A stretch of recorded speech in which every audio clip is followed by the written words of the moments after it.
Welcome back to another episode of The United States and You.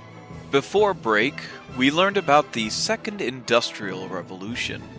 This time period lasted from 1870 until 1920. In this time, the United States went through many changes. At the beginning, factories, trains, and steel built the future of the United States. People moved in large numbers to cities in order to find jobs in factories. This is an example of the enduring issue of urbanization.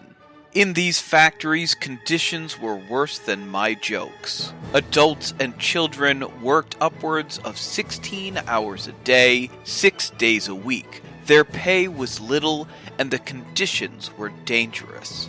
Very few laws protected workers and thousands were injured or killed during the Second Industrial Revolution.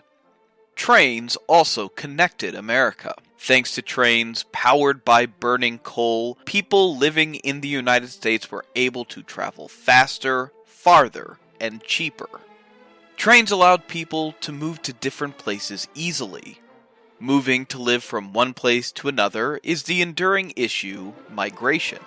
Trade also increased thanks to trains. Trade is another enduring issue, which is when people give someone else an item or service and receive an item or service in return. For example, you might trade your friend the brand new Tesla electric car you received for your birthday, and in return you might get back $5 and half a cheese sandwich. Steel helped build the United States during the Second Industrial Revolution as well. Steel is a type of strong metal created when you mix iron and carbon. Steel is the building block of skyscrapers, car frames, and Superman. We also learned of breakthrough technologies, such as electricity, radio, the automobile, and the airplane.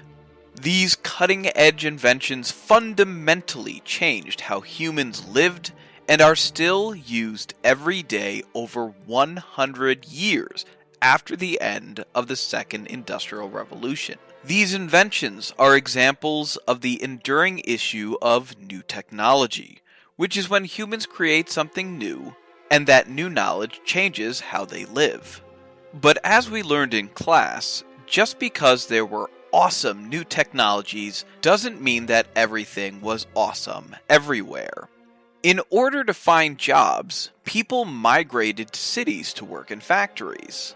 This led to overcrowding and population growth in cities like New York, Boston, Pittsburgh, Detroit, and San Francisco. People lived in cramped, dangerous conditions where it was easy to catch and spread diseases.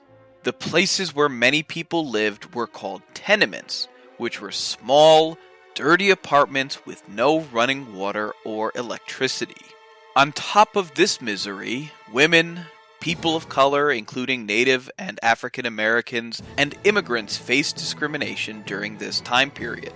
This is despite the fact that women, immigrants, Native Americans, and African Americans helped build the United States. This is an example of the enduring issue of inequality, which means people are not being treated equal and do not have the same money or rights.